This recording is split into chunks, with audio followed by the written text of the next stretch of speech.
south of Tenerife is just incredible. But things in perspective, I should have known. But somehow I got here all on my own. Then you walked up. I came to Costa del Silencio with no plan, not knowing anyone, not knowing what the place is all about. Left it for the fortune to surprise me, and it did. I don't need to control you. Have it your way. I just want to love you. Hey guys, walk with me around Costa del Silencio. Apparently all that it's a residential zone right now. Before, like 20 years ago, it was tourists' place.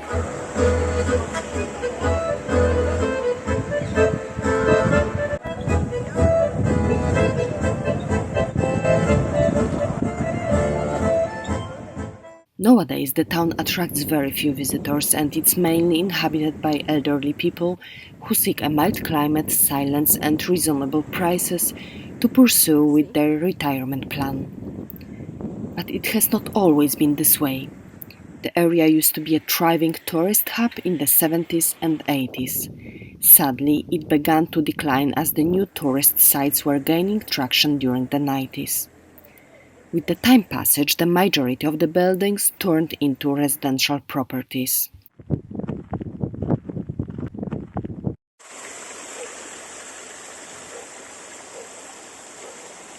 This is certainly the most bizarre fountain I have ever seen.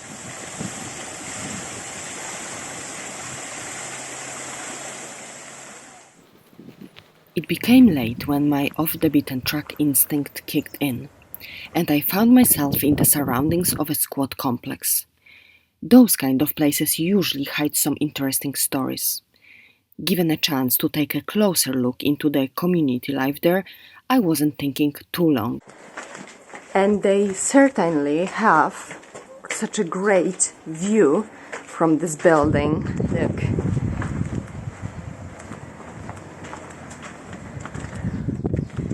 That's the Yellow Mountain. The construction site has never been finished, and part of the building right next to the Yellow Mountain was abandoned around 40 years ago. Nature abhors the vacuum, therefore people started to inhabit the block piece by piece. That's the garden of the owner. And you just enter the flats this way. Welcome. Everything you see here comes from a recycled material and has been made with René's bare hands. There were only raw walls when he was moving in. That's the kitchen here. That's the fridge. And it works like with an ice inside. It has plenty of stuff. And here is plenty of things to cook as well. And Canarians usually use the gas for cooking because the electricity it's much more expensive. They do get electricity here in this building from the solar panels. They're here. And like everything works, they do have batteries here. Some of them, of course. And even the TV works with the solar panel electricity. There is like another room, and that's the bedroom there. The bathroom is here. Yeah, and there's a kind of a shower.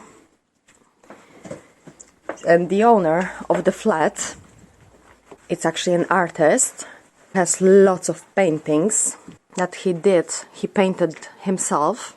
And the flat here is like really, really clean. Everything has its place. René has the apartment in Santa Cruz and receives a state retirement pension. But he loves his freedom. That is why he chose to live this way, off the grid, on his own terms.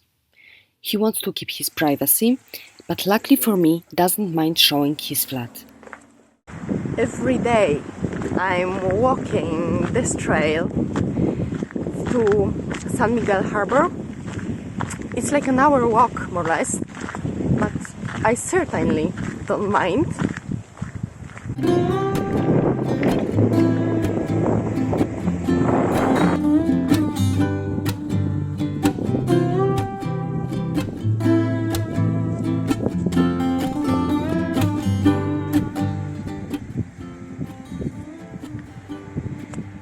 There is an awesome trail from behind this mountain where Costa del Silencio is.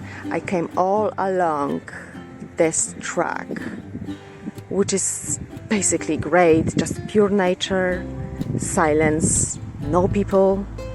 You can basically meditate walking, and I'm following the path up to there somewhere is San Miguel Harbor.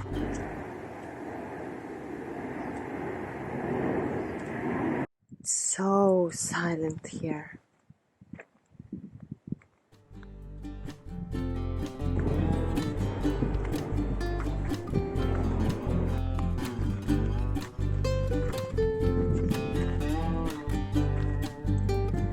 Someone lives here, I guess.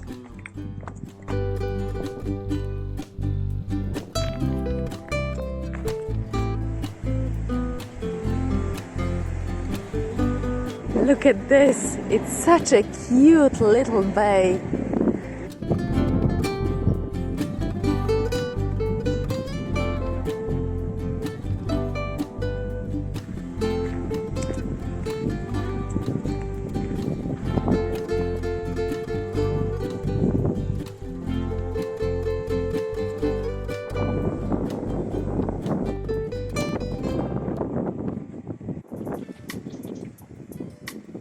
When I was approaching my destination, hundreds of yachts' masts appeared to my eyes.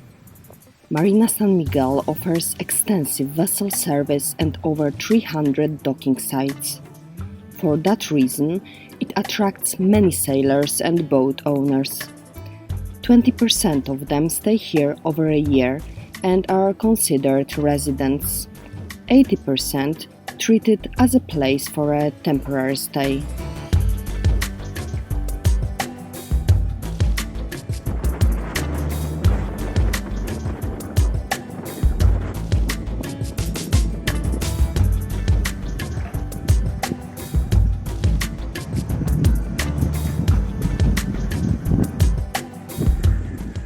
I was just invited for a morning coffee on a boat by lovely Polish group.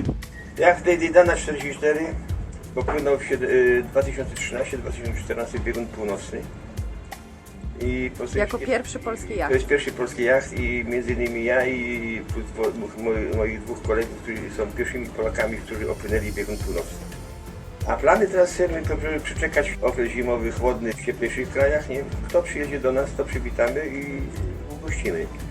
I troszkę popływamy tutaj po Kanarach i później płyniemy do góry na Azory, a cel naszym jest wypłynięcie w pewnym okresie na Nową Fundlandię i Grenlandię.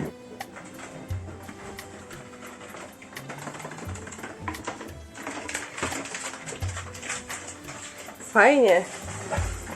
Kurczę, i tu macie tak, tu jest mesa, tak? Mesa. Tam jest, jak to się nazywa? Kambus. Kambus. Pożeglarstwo. I ile, to jest 15-metrowy jacht, a ile ma kabin? 4 kabiny. Toaleta. Z prysznicem. Super. I tam są pozostałe, tak? Są tam 2 kabiny. A i tu są 2 kabiny. Tu są, aha, tu są jeszcze 2 koje. 2 koje i tu też 2 Tu koje. 2 koje. I tu 2 koje. I następna łazienka. I też no, dziewowa.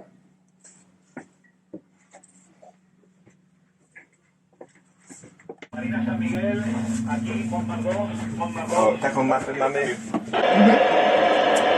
Tu jest nasza dokładna turysta.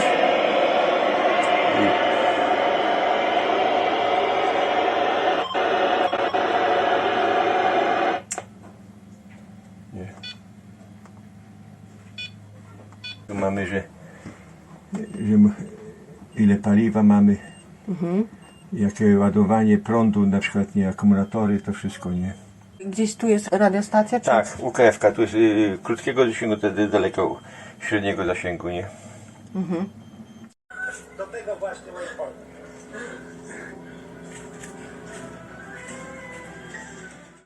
Dzisiaj na obiad serwujesz barszcz ukraiński. Tak, jesteś gościem. Barszcz ukraiński to jest typowo ukraiński danie, takie, i przede wszystkim buraki. Ale my tutaj buraki zastępujemy koncentratem buraczanym. Do tego trochę w kostkę pokrojone ziemniaki, marchewka i kapusta. Plus jakieś treściwe mięso, czy można użyć gulasz angielski, czy jakieś inne, albo nawet kupić świeże mięso na świeżym kurczaku, nie kurczaku, czy na wołowinie, po prostu nie można to ugotować, nie doprawić, nie, a na górę daje się tego, no, gęstą śmietanę.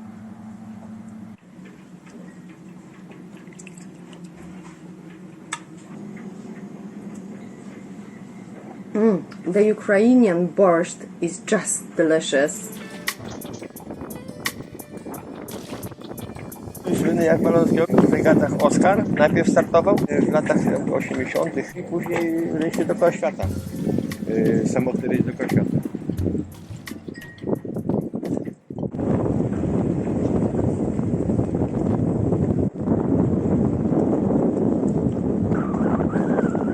This moment was a breakthrough moment. I was not only invited for a dinner following the coffee, but also introduced to the sailors' community life. And I like it more than expected. The next episode will showcase marina life. It's gonna be quite unusual one, so make sure to walk with me.